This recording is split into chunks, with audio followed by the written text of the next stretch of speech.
अस्सलाम वालेकुम नाज़रीन, मैं हूं आपका मेज़बान एम रज़ा और आप देख रहे हैं टीपी न्यूज़।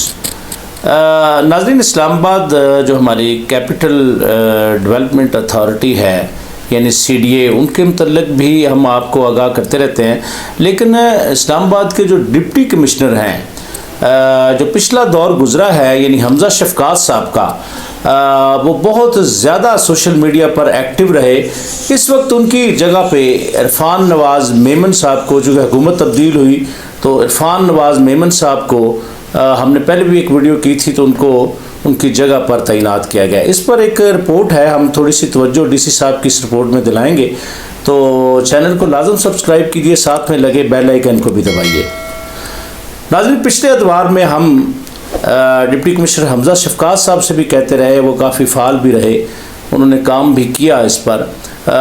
नाज़रीन, जो इस वक्त इरफान नवाज़ मेमन साहब हैं, उन्होंने एक अखबार है डेली गज़नवी, उसमें मैं एज एडिटर, एग्जेक्टिव एडिटर के तौर पर भी अपनी खिदमात सर अंजाम देता हूँ। तो उन्होंने हमारे चीफ एडिटर जनाब वकील अहमद तरीन साहब से मुलाकात की और उन्होंने बहुत एक बड़े अज़म का इजहार किया। नाज़रीन, जो इंटरव्यू उनका उन्होंने चीफ एडिटर वकील अहमद तरीन साहब ने इरफान नवाज़ मेमन साहब का किया था, वो भी हम अपनी वीडियो में शेयर करेंगे, चूँकि वो हमारा ही इदारा है। तो उन्होंने ये कहा कि कब्ज़ा माफिया के ख़िलाफ़ बड़े ज़बरदस्त ऑपरेशन होंगे, कोई ज़ीरो टॉलरेंस के ऊपर हम अपनी ड्यूटी सर अंजाम दें, होना भी चाहिए। अफसरान से तवक्कुआत भी लोगों की यही होती हैं। उसके अलावा उन्होंने रेवेन्यू डिपार्टमेंट के मतलब भी बड़े अच्छे अज़म का इजहार किया है, क्योंकि वो कह रहे हैं जी इसमें बड़ी इस्लाहात हम लाएंगे। उसके अलावा कुछ उन्होंने 8-9 हाउसिंग सोसाइटियों का भी जिक्र किया। उनका कहना था कि जी देखें, इसमें 8-9 सोसाइटियों पर मैंने ब्रीफिंग ली है, तो इसमें कुछ इश्यूज़ हैं, तो इसको हम हल करने की कोशिश करेंगे। तो मैं जनाब इरफान नवाज़ मेमन साहब, आपकी तवज्जो, आप डिप्टी कमिश्नर इस्लामाबाद हैं, साथ में आप रजिस्ट्रार कोऑपरेटिव भी हैं। चूँकि कोऑपरेटिव लॉ के मुताबिक जो डिप्टी कमिश्नर होते हैं वो ऑटोमेटिकली रजिस्ट्रार बना दिए जाते हैं कोऑपरेटिव सोसाइटियों के। तो इसमें मैं आपको ये बता दूं कि डिप्टी कमिश्नर का ओहदा बहुत मसरूफ़ होता है। इसके अंदर बहुत सारे इदारों को मॉनिटरिंग आपने करनी होती है।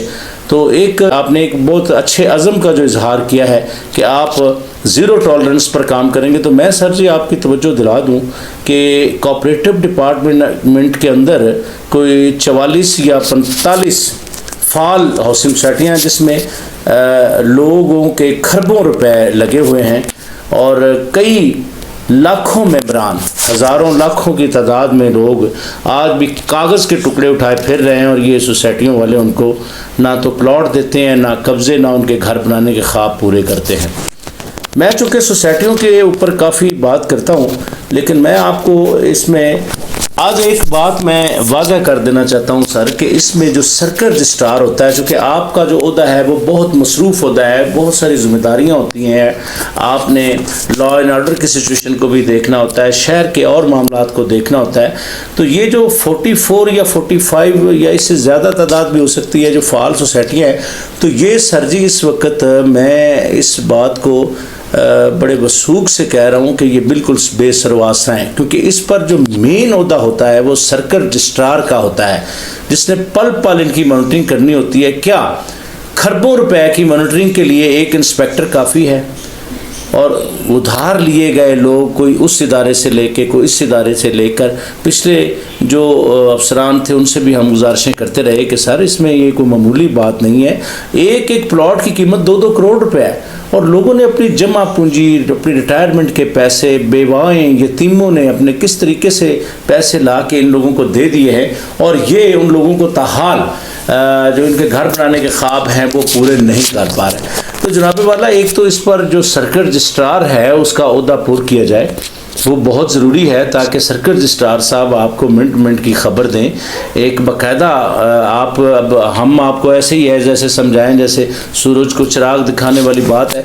तो चूँकि आपने बड़े अच्छे अज़ाइम का इजहार किया है हमारे अखबार के अंदर, तो मैं आपकी तवज्जो दिलाना चाहता हूँ कि ये जो हाउसिंग सोसाइटियाँ हैं सर, ये आपकी तवज्जो की बहुत ज़्यादा मुस्तहिक हैं इस वक्त, क्योंकि इसमें बहुत सारे लोगों का पैसा लगा हुआ है, ये 10 से 12 लोग आते हैं कमेटी में अमीन बन के और लूट मार करके ले जाते हैं। आप फेडरल एम्प्लॉइज़ सोसाइटी का इलेक्शन है, उसके लिए भी आपकी तवज्जो चाहिए। और बहुत सारी सोसाइटियाँ ऐसी हैं जो ना तो बर वक्त डिलीवर कर पाई हैं और ना मेंबरान को उनके जो हक है, उनका जो उनके प्लॉट हैं वो दे पाती हैं।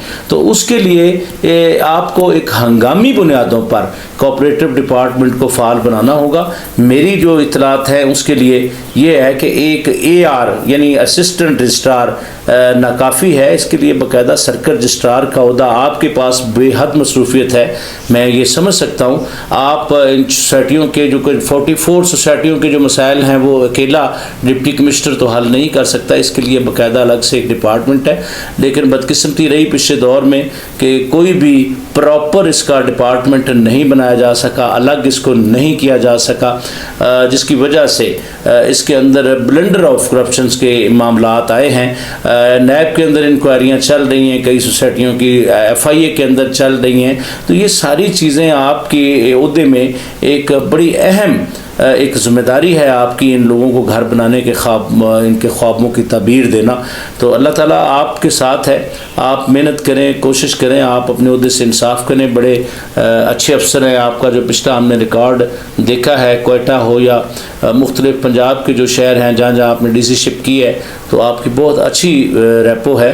तो यहाँ इस्लामाबाद की जो सोसाइटियाँ हैं इसके ऊपर आपकी खसूसी तवज्जो मैं दिलाना चाह रहा था। दूसरा, मैं जाते जाते सर एक तो आवाम को ये बताया जाए कि जो सरकारी फ़ीस है हर इंतकाल की, मैं बात रेवेन्यू डिपार्टमेंट की कर रहा हूँ, तो वो कितनी है, और ये जो पटवारी हजरात हैं या तहसीलदार हजरात हैं ये कितने पैसे चार्ज कर रहे हैं। क्या जो कंप्यूटराइज सिस्टम किया गया है या CC कैमरे लगाए गए हैं वहाँ पर 25-25, 30-30 मुंशी बिठाए हैं एक पटवारी ने, तो ये सारी चीज़ें आपकी तवज्जो की मुस्तहिक हैं ताकि आप शहरियों को बेहतर सर्विसेज अपनी दे सके। तो अल्लाह ताला आपको मैं यही कहूँगा कि अपने ओहदे पे इंसाफ करने की तौफीक अता फरमाए, आप करते भी आए हैं।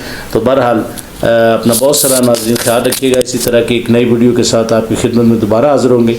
तब तक के लिए अपने मेज़बान MA रज़ा को इजाज़त दीजिए। अल्लाह हाफ़िज़।